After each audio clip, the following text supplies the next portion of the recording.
I was born into silence, but not the kind of silence that soothes you, not the kind that lets you rest. Mine was the silence of fear, the silence of locked doors, the silence of footsteps echoing down halls that you pray never stop at your cell. I was 12 when they took me, 12 when I learned that the world doesn't break you in one strike, it carves at you slowly, piece by piece, until you don't remember who you were before. I remember the smell of dust and bleach, the flickering light above my cot, the way the walls pressed in on me until they felt like they were part of my skin. I remember the faces of others like me, hollowed eyes, whispers cut short when guards passed by, children turned into shadows. I thought silence was survival then, thought if I stayed small enough, quiet enough, maybe I'd vanish. But monsters see silence as weakness, and they feasted on ours. The night I escaped wasn't bravery, it was desperation. One of the older girls, Anna, slipped me a rusted key she had stolen from a careless guard. She whispered that it was my turn, that if I made it out maybe I could bring light back, though even she didn't believe it anymore. I waited until the lights flickered, until footsteps passed, until the silence stretched too long, and I slipped the key into the lock. The sound of it turning was the loudest thing I'd ever heard, like thunder, like a scream. But no one came. I crept through corridors, past rooms filled with sobs muffled into pillows, past offices where papers that could have saved us were locked away.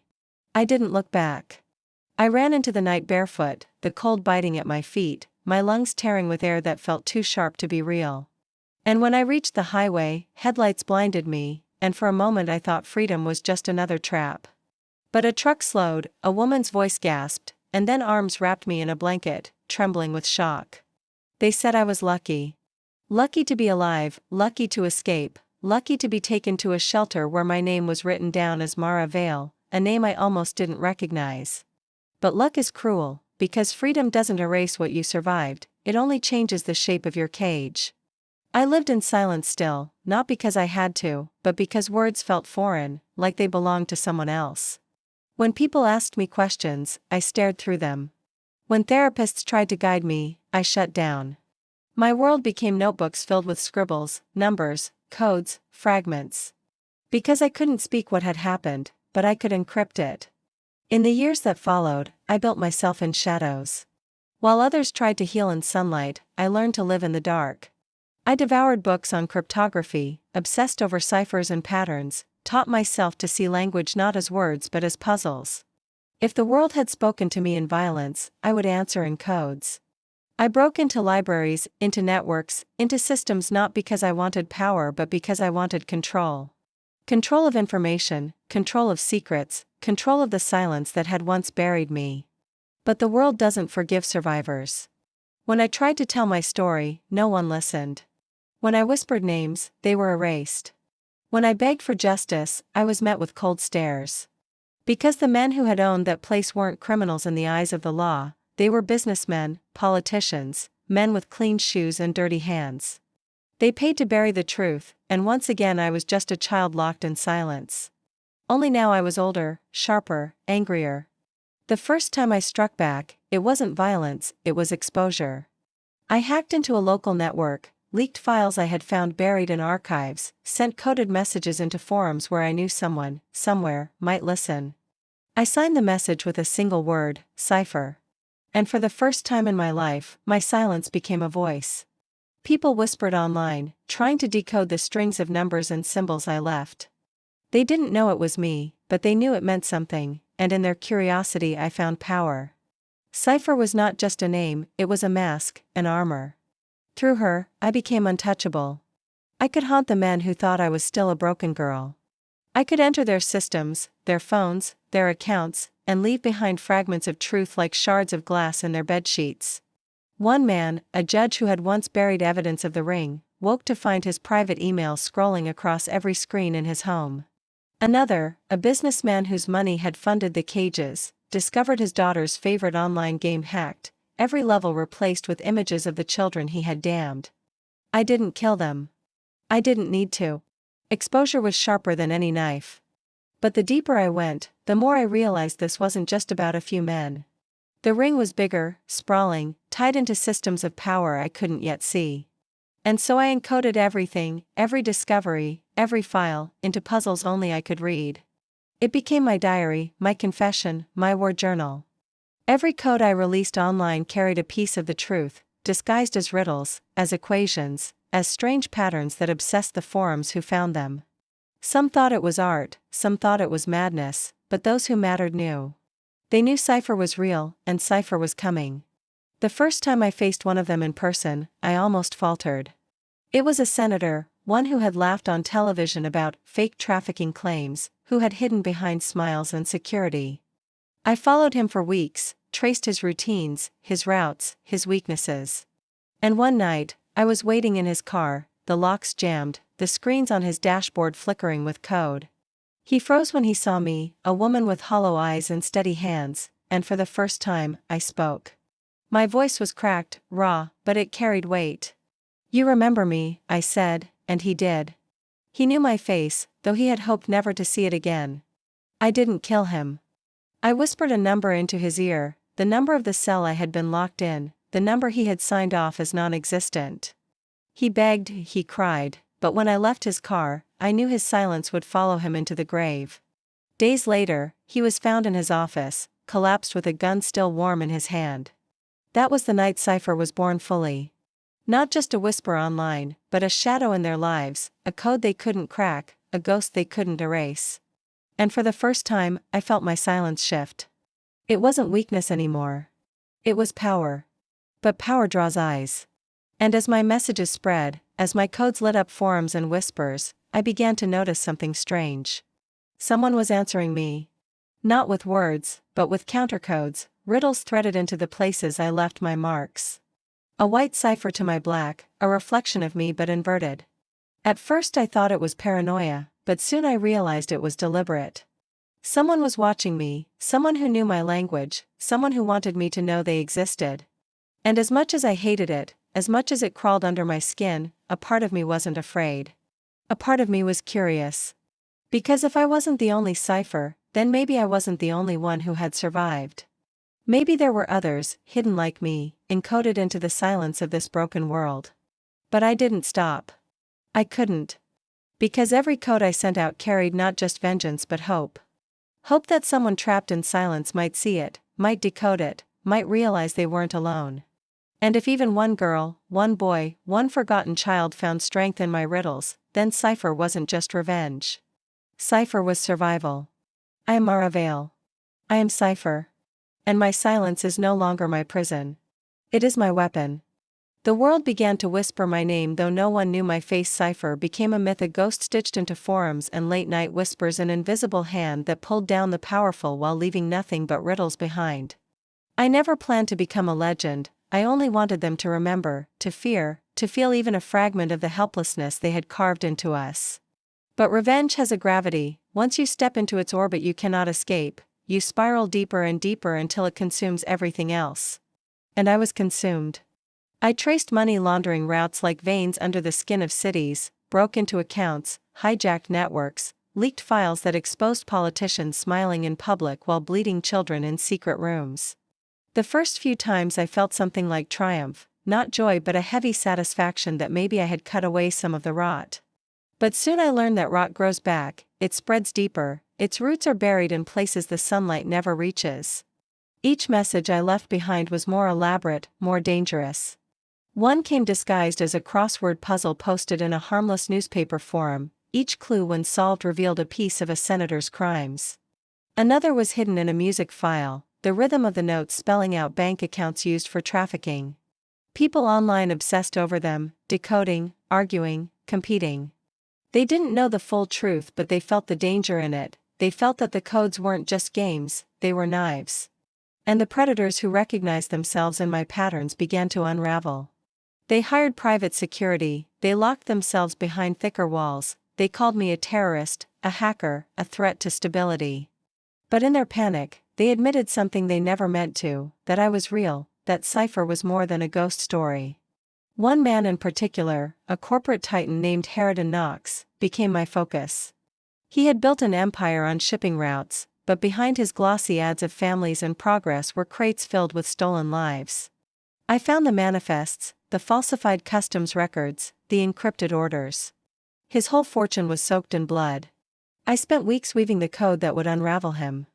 It was layered, recursive, a puzzle within a puzzle that when cracked released video footage of warehouses, faces of children, coordinates to hidden docks. I released it on a Monday, and by Friday the world was on fire, reporters swarming, governments scrambling.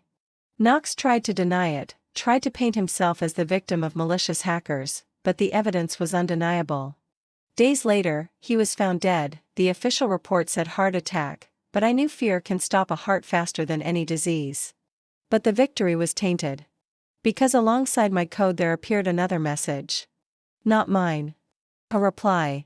It was subtle at first, just a string of numbers at the end of the file, numbers that translated into words, I see you. I froze when I decoded it, my hands trembling on the keyboard. Someone was watching me, someone who understood my language, someone who wasn't afraid to speak back. For days I scoured the networks, tracing the origin, chasing fragments of signal across proxies and firewalls, but whoever it was, they were careful, skilled, as if they knew the path I'd take before I took it. And soon, another message appeared, hidden inside an unrelated forum, disguised in an innocent meme. We are not so different. The thought haunted me. Who is this shadow, this mirror? Another survivor like me, someone who had found their own way to turn silence into weapon? Or something else, something darker, a predator toying with me in my own language? I couldn't know, and the not knowing gnawed at me worse than the memories of cages. But I couldn't stop, not for them, not for anyone. My war wasn't over, it was only beginning. As I dug deeper, the conspiracy began to reveal itself like a map burned into paper. The trafficking ring wasn't just a handful of powerful men, it was a machine, systemic, woven into banks, governments, corporations.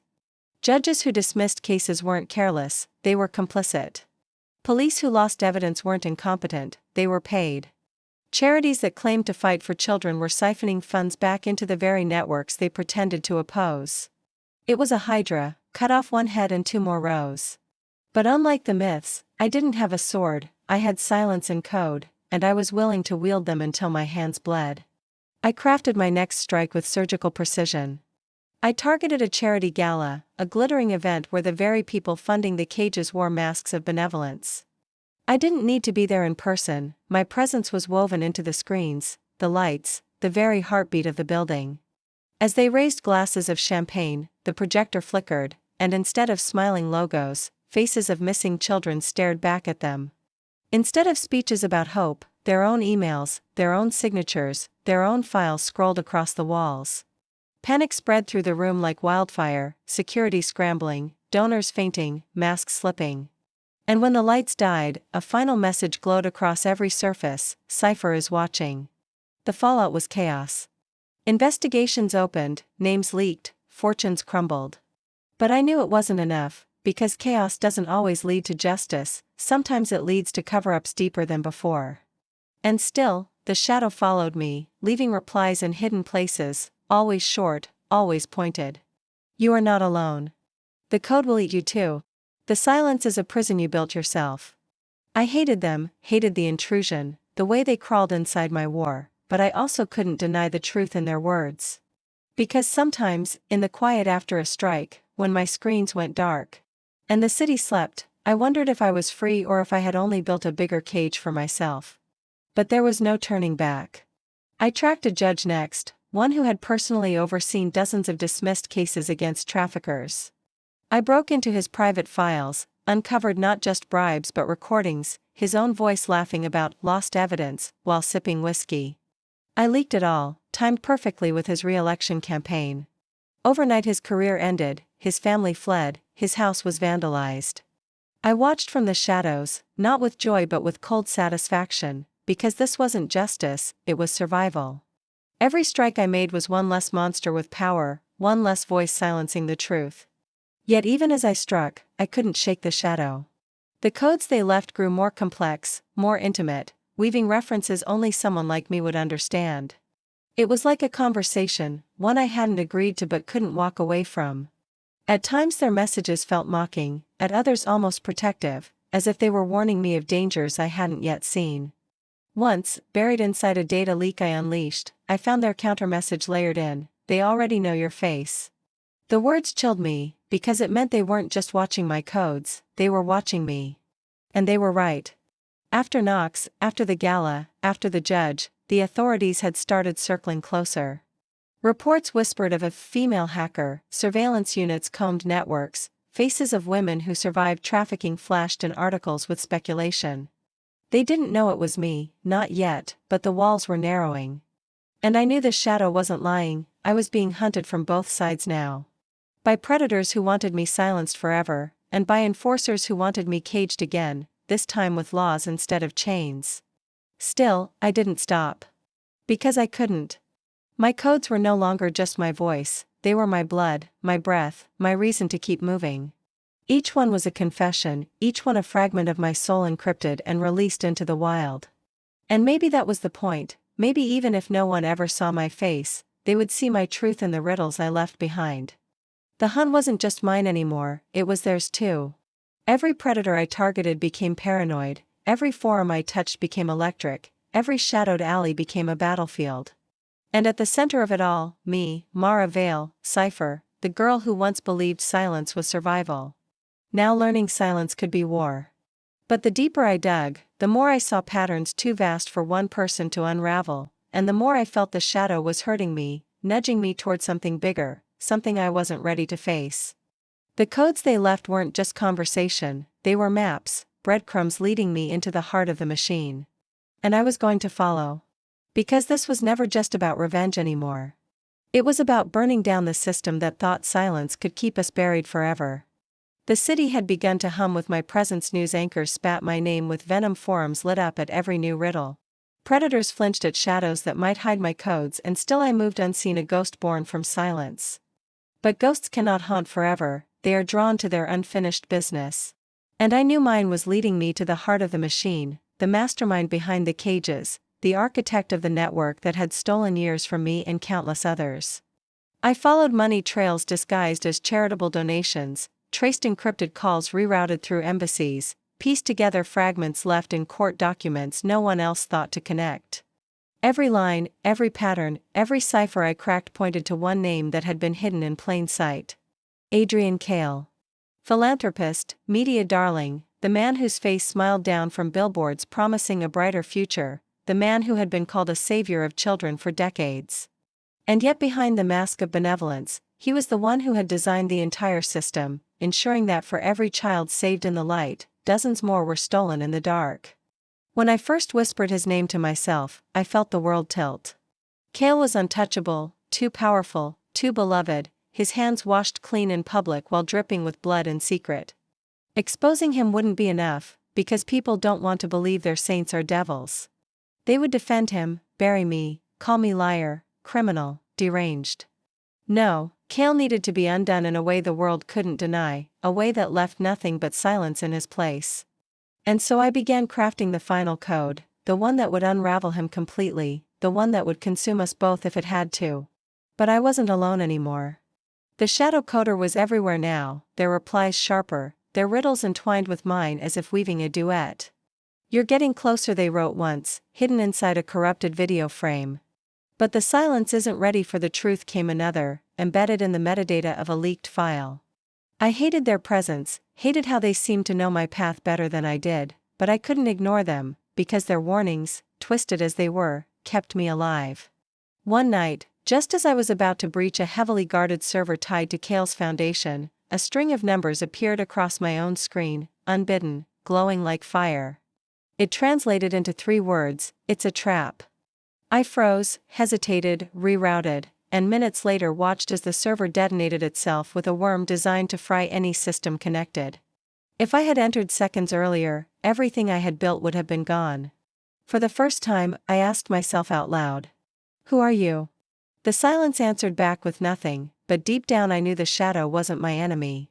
They were guiding me, testing me, shaping me, and the thought chilled me more than any predator ever had, because it meant I wasn't free, I was part of something larger, something scripted. Still, I pressed on. Because freedom isn't given, it's taken, and I would tear it from Kale's throat if I had to. The night I went for him, the city was asleep under a bruised sky. I broke into his estate not with guns or blades but with silence and code. His cameras looped false images of empty halls, his guards' radios whispered static, his locks opened like they had been waiting for me. And when I stepped into his study, he was there, waiting, a man in his 60s with silver hair and eyes too calm for someone facing a ghost. He smiled when he saw me, not with fear but with recognition. "Cipher," he said, as if greeting an old friend, "or should I call you Mara Vale?" My blood froze, because he knew, he had always known. "You built this," I whispered, my voice trembling but sharp, "you built the cages, the silence, the suffering." He leaned back, hands folded, his voice smooth as glass. "I built an empire," he said, "and empires are never clean. But you, child, you have done more for me than you realize. Every code you released, every truth you spread, you were not tearing me down, you were paving the path I needed. You were my proof that silence can be weaponized, that fear can be automated, that one ghost can control the living." I shook my head, rage boiling, but he only smiled wider. "Do you know who your shadow is?" he asked. And before I could answer, he whispered, "They are mine." The words struck like lightning. The shadow wasn't another survivor, not a reflection of me, but a creation of his, a handler, a manipulator keeping me on track, ensuring I uncovered only what he allowed, ensuring I became the monster he could point to when the time came. I wanted to scream, to strike, to shatter his skull with my hands, but instead I steadied myself, because rage was what he wanted, chaos was his language. Mine was silence. "I am not your weapon," I said, and with one motion, I activated the final code I had buried inside his own systems. Screens lit up around us, every hidden file, every buried contract, every erased photo flooding into the world in real time, unstoppable, irreversible. Kale's face flickered across devices globally, not as a saint but as the architect of horror. His empire collapsed with every second, his name turned to ash before his eyes. For the first time, his calm faltered, his smile cracked, and I saw fear. But even as he fell, even as he clutched his chest and collapsed against the desk, his voice rasped one final warning. "The Council. You don't even know the Council. You think I was the end? I was just the mask." And then silence reclaimed him, his body still, his empire undone. I stood there, shaking, the weight of years pressing down, and for a moment I thought it was over, thought I had won. But then my own screens lit up, not with my code, not with his, but with the shadows. "You played your part at Red. Now the real game begins." I stared, numb, realizing the truth. My war hadn't ended, it had only shifted. I hadn't destroyed the machine, I had only exposed one of its faces. And in doing so, I had painted a target brighter than any before. That night I disappeared. Left no trace, no body, no signal. To the world, Cipher became both savior and criminal, a ghost who had brought down a giant but vanished into smoke. To the survivors, my codes remained, a trail of hope hidden in riddles. To the predators, my silence was still a threat in the dark. And to myself, Mara Vale, the girl who had once thought silence was her prison, I realized it had become something else entirely. Silence was my legacy, my confession, my curse. And so I leave this final message, hidden in the patterns of numbers, buried in the spaces between words, encoded in the silence you think is empty. I am Cipher. I am Mara Vale. And though you may never see my face again, you will always feel me in the quiet after the storm. Because the Orphan Code was never just mine. It is ours. It is yours. It is every scream that was smothered, every voice that was buried, every truth that was locked away. And the silence will speak forever.